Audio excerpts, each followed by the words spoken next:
You didn't lose your grind. Your brain hit a wall. You used to be able to push through anything. Late night study sessions, overtime shifts, saying yes to everyone, living on caffeine and vibes. Now you stare at your laptop, and even answering one email feels like climbing a mountain. You open your to-do list and your brain just freezes. If a part of you has been thinking, "What is wrong with me? Why can't I just get it together like before?" This video is for you.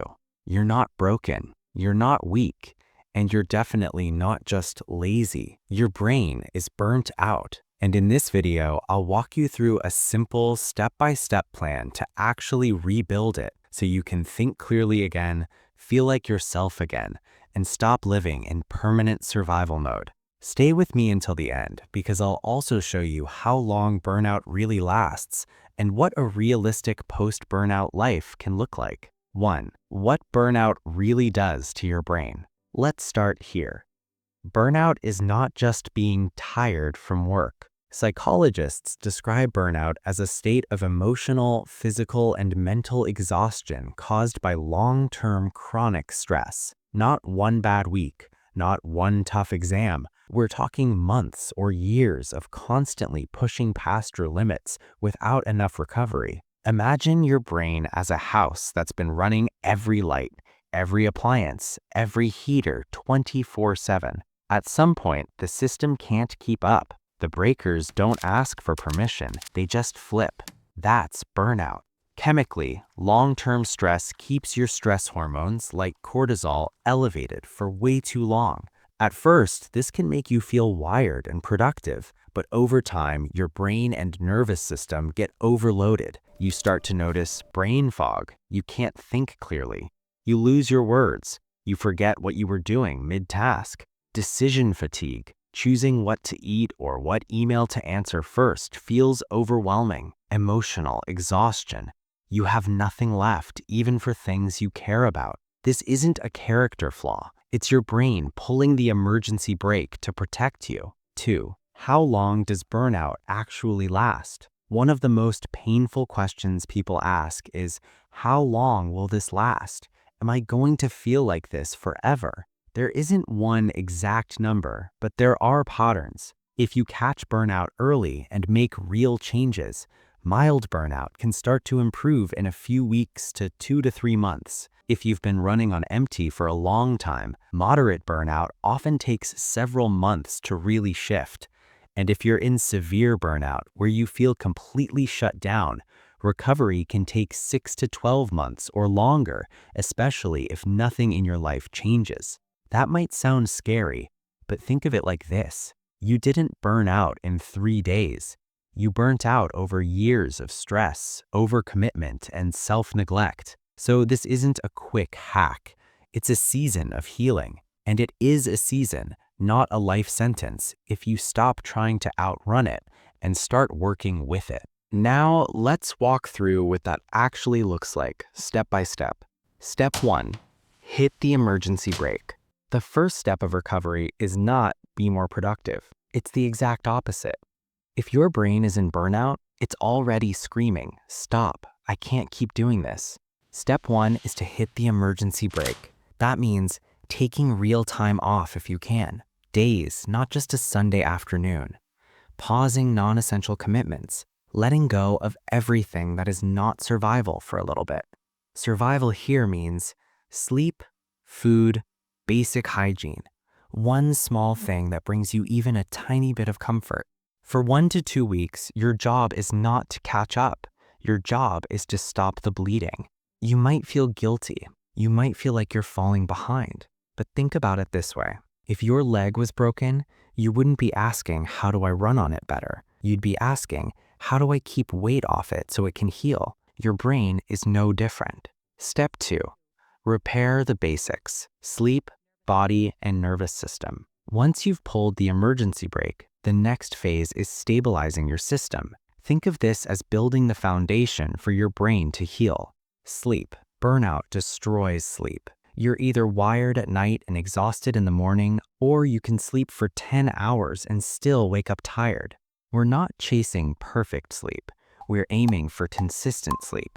That means going to bed and waking up around the same time every day, keeping screens away for at least 30 minutes before bed if you can, making your bedroom as dark and quiet as realistically possible. You're telling your brain, it's safe to power down now. You don't have to stay on crisis mode all night. You do not need intense workouts right now. In fact, going beast mode at the gym when you're burnt out can make you feel worse. Your body needs gentle movement, 10 to 20-minute walks, light stretching, very easy yoga, walking outside and just noticing things. Movement sends your brain a simple message. I'm alive. I'm here. I'm not trapped. Nervous system. Burnout keeps your nervous system stuck in fight, flight, or freeze. We want to give it small signals of safety. That could be 5 slow, deep breaths where the exhale is longer than the inhale. 5 minutes sitting by a window just watching the sky or the trees. Short guided meditations or body scans. Putting your phone down and truly doing nothing for a few minutes. This phase might feel boring or unproductive, but this is the treatment. You're rebuilding your brain's basic capacity to rest. Step 3. Create boundaries that actually stick. If you stalk here and then jump back into the same life with the same patterns, burnout will come right back. So step 3 is boundaries. Burnout is almost never just too much work.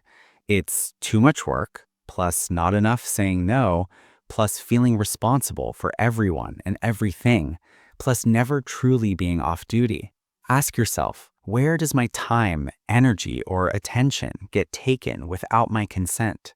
For a lot of people, it's work emails and messages at night, always saying yes to extra tasks, being the friend everyone vents to, family expectations you never question.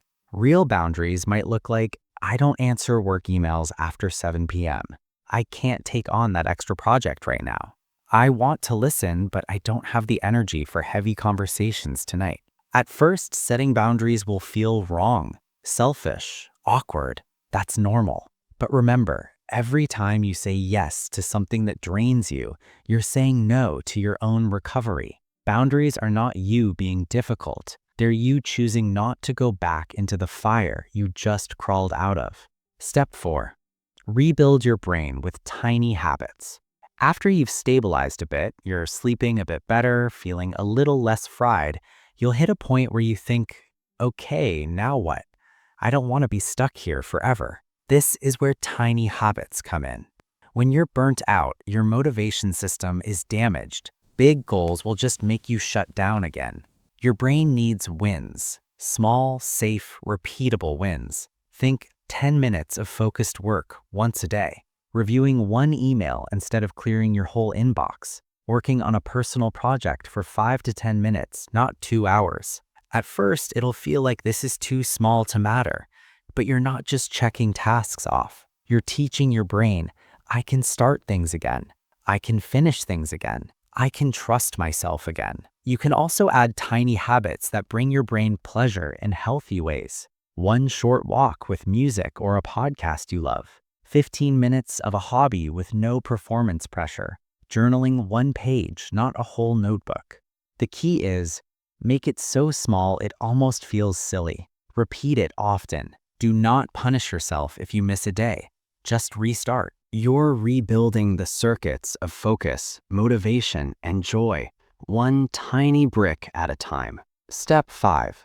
Fix the root causes, not just the symptoms. If burnout was just about being tired, sleep would fix everything. But you've probably noticed it doesn't. To really heal, you have to look at why you burned out. Ask yourself honestly, was it the workload? Was it the environment? A toxic boss? Constant criticism? No support? Was it your own beliefs? I'm only worthy if I'm achieving something. Was it money pressure, debt, or feeling like you can never rest? Was it being the responsible one for everyone else? This part can feel uncomfortable because sometimes the answer is, I need to change my job. I need to stop being the emotional trash can for everyone. I need to learn that my value isn't only productivity. You don't have to solve everything overnight, but this is where therapy, coaching, or even an honest conversation with someone you trust can help a lot. If your life stays exactly the same, your brain will eventually have to use burnout again as a last resort break. You're not just recovering from the past, you're redesigning your future. Step 6. Design a sustainable post-burnout routine. Finally, we put it all together into a life your brain can actually handle. A post-burnout routine is not about how much can I squeeze into a day. It's about how can I arrange my days so I can stay alive and well long term. That might look like daily, a consistent sleep window, for example, 11 p.m. to 7 a.m. Work in blocks like 25 to 50 minutes with 5 to 10-minute breaks. One nervous system reset, a walk, stretch, breathing, or 10 minutes of quiet. One small thing that's just for you, a hobby, a call, a funny show. Weekly, one bigger rest block, a half day where you don't hustle, fix, or optimize anything. One social or support moment, a friend, group, therapist, or community where you don't have to pretend you're okay. One check-in with yourself.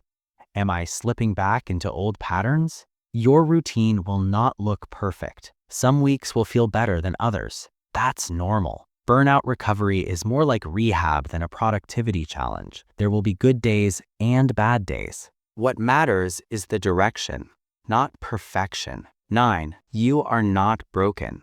If you're still here, there's a good chance this wasn't just interesting information for you. It felt personal. Maybe you recognized yourself in the brain fog, the constant exhaustion, the guilt whenever you rest. Maybe you've been secretly terrified that this is just who you are now. So let me say this clearly.